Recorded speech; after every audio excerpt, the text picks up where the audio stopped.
So with that, I want to end this a little bit early and bring on my brand new cultural correspondent. We've been looking around since I started this show. It's very important to me that we give the next generation a chance to come up and teach old fogies like me something that, maybe I don't know about the culture. So let's bring him on. We have our new Michael Knowles Show cultural correspondent, Andy Millennial. Thanks for coming on. Yo. Andy, as a millennial, what is your take on our culture broadly right now? Well, speaking as a millennial, and I have to speak as a millennial because I've never read a book and I haven't seen a movie that was made before 2007. So when I say speaking as a millennial, that's actually the only thing I can bring to this conversation is my millennialness, my essential millennialness, my millennialism, you might say. And as a millennial, I think I can speak for all millennials and can tell you the kind of world in which we millennials live. And so that's why I reference that whenever I say anything whatsoever. And I think as a millennial, I feel that the culture is in serious trouble. We have these new things, rock and roll music, I think, is making people, immoral. We have. I knew I wasn't going to get through that. I was really. I blame you. I almost broke. So we have our new cultural correspondent, Andrew Klavan, famed novelist and Daily Wire show host. I did almost break on the I am a millennial, and so because I haven't read a book or seen a movie. I was thinking, remember on election night you played Pocahontas? I asked you, I think I asked you if your hand ever itched for the tomahawk. I came on as Elizabeth Warren, and Drew, with a perfectly straight face, asks me, Senator Warren, when you look at Mr. Trump, do you ever feel your fingers itching for the tomahawk? I thought that was the pinnacle of my deadpan, Andy Millennial. You were wearing that big blonde wig and everything. Andy Millennial, yo. Well, thank you for coming on. Pleasure. We have to I was talk wondering about what you were doing in here. When a guy this young locks himself in a room, you got to wonder. That's true. All the sounds coming out of here. You think, I'm not going anywhere near that door. No, thank you, sir. So we have to talk about one of our favorite subjects. Yes. Feminism. We have to talk about this wonderfully feminist response to Melania. Yeah. And, one of our favorite websites, and I will take credit for introducing this to you, is everydayfeminism.com. Yep. A true work of art. I'm not convinced it's not satire. Why has feminism become such a farce? Well, I think just about everything. I mean, first of all, this thing with the stiletto heels was unbelievable. There's Trump hatred. What's wonderful is all these people in Texas are obviously rising to this level of nobility and grandeur and heroism, and they're all the people that the media hates. So it's they're deplorable. They're just making themselves look so bad. I think the left does the same thing over and over again. They decide that there's an injustice, and then they adopt the values of the oppressor, the person they think of as the oppressor.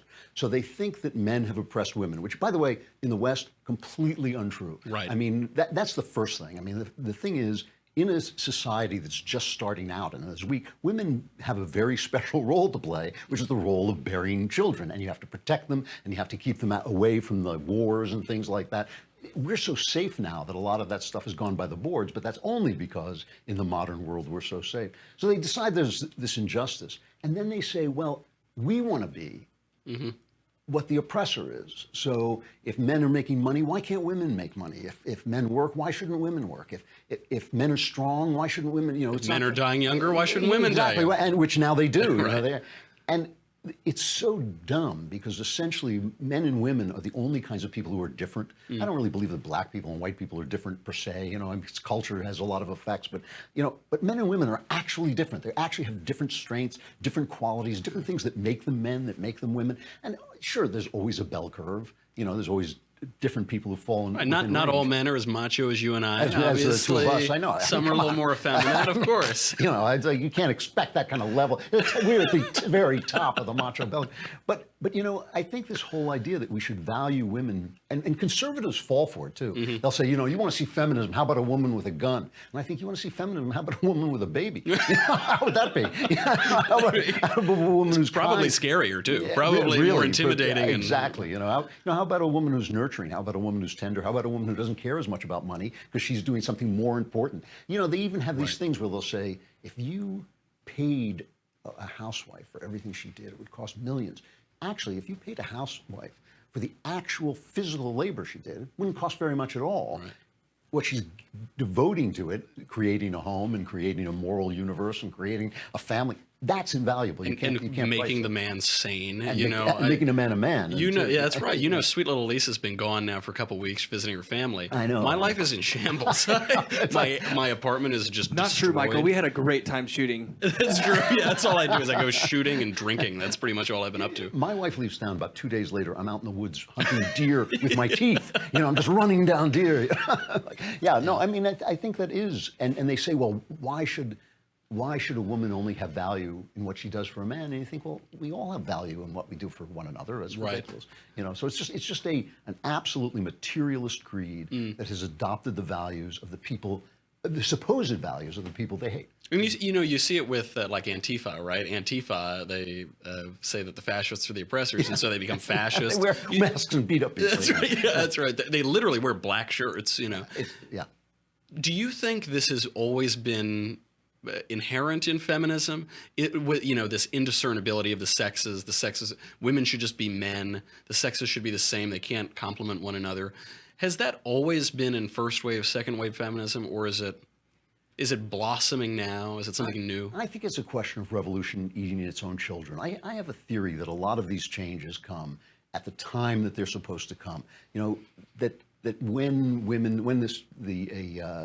civilization gets established, women start asking for more rights because they're in a way they're less valuable as women. Right. Children become less valuable, so women become less valuable as the bearers of children, and so they want more things to do to give them value. I think that feminists attach themselves to those changes.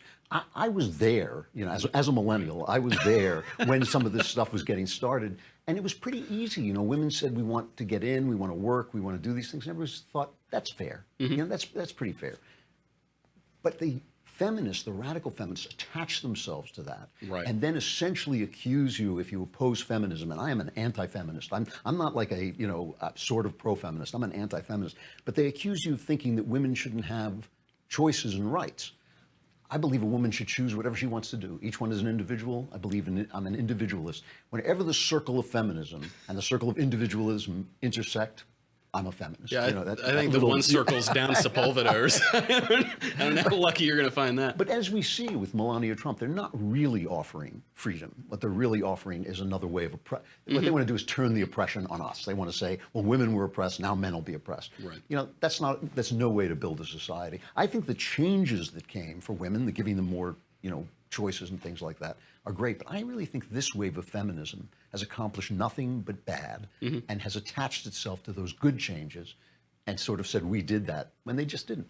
Yeah, it seems this third wave seems destructive in both a practical sense, but also in a theoretical sense. Yeah. It seems it's post-structuralist. A lot of these theorists, they use lowercase letters to write their names. It's attached to an intellectual movement that deconstructs culture. And, I think it was Chesterton wrote that feminists posit, something to the effect of feminists posit that when a woman serves her boss, that's freedom. And when a woman helps her husband, that's slavery. I always say that. I didn't know Chesterton said that. They basically say to you, don't serve a man who loves you and will dedicate his life to you and will help you raise your children, will help you support. Dedicate it to a guy who would back over you and not even notice you were dead. You know, I mean, it makes absolutely no sense. And it really, it hits at something very important, because the entire human perception of the world is divided into yin and yang for the simple reason that there are men and women. I mean, they always want to say, well, men and women are exactly the same, but a transgender guy is a man with a woman inside, and you say, well, wait, how does he know? How does he know? Exactly the same. How does he know he's a man with a woman He's inside? He's a double man. Yeah, He contains multitudes. What's the diff, Right. So they're really taking something very essential to the human perception of the world and damaging it and making people afraid to acknowledge it and trying to bully people out of acknowledging it. I think it has made, speaking as a millennial, I think it has made millennial dating a nightmare. I think it's made millennial marriage a nightmare. I think people don't know and you know what else it's done? It's ruined the movies. Like, you can't go to a movie and see the girl get rescued anymore because she's supposed to be so strong, and it's boring not to see the girl get rescued. most women have that fantasy. And every man wants to rescue a And woman. every That's man all wants- we want to do. It's That's all we dream live for. about. That is all we live for. Yeah. That is true. Speaking as a millennial as well, you have noticed that you know, I mean, I haven't dated in about 100,000 years at this point, Yeah. but you don't ask women on dates. It's all this kind of hanging out. It's the way that you would talk to a buddy. Sex is easier, which is cool. I mean, that's great Well, for that's the how men guys. be balled you off know? by any. Yeah. Yeah, absolutely. But it is destructive. And, you know, your novels Yeah. don't present a feminist vision of the world. That might be the understatement. Only because of I the don't believe it's true. I mean, I will present women who are tough or manly or masculine or stuff like that, but I will not write women the way feminists write women, because I've never met a woman who resembled anything like those women. Mm-hmm. I mean, you know, I've met women who are very tough. I've met women who are very manly, you know, masculine, but they're still not. They're still women at some level, and I just really don't write feminism because it doesn't exist. It doesn't exist as an actual, real thing. In It the just world. doesn't ring true. It Right. presents a vision of the world that none of us in our experience Yeah. believes to be true. Even the people who are propagating it, probably. That's right. Well, of course, that's why that's why you get these things where they say, like, I was so upset that he said, you know, women aren't the same as men, that I almost fainted. You know, and you're like, wait, what? I on a started to second cry, you know, I mean, you go like, When he gee. called me emotional, I almost burst into tears. I know. And it's just, it doesn't make any sense. And you know, college professors can afford to lie, but novelists are writing fiction. They have to tell the truth. You know? Right, that's right. Yeah.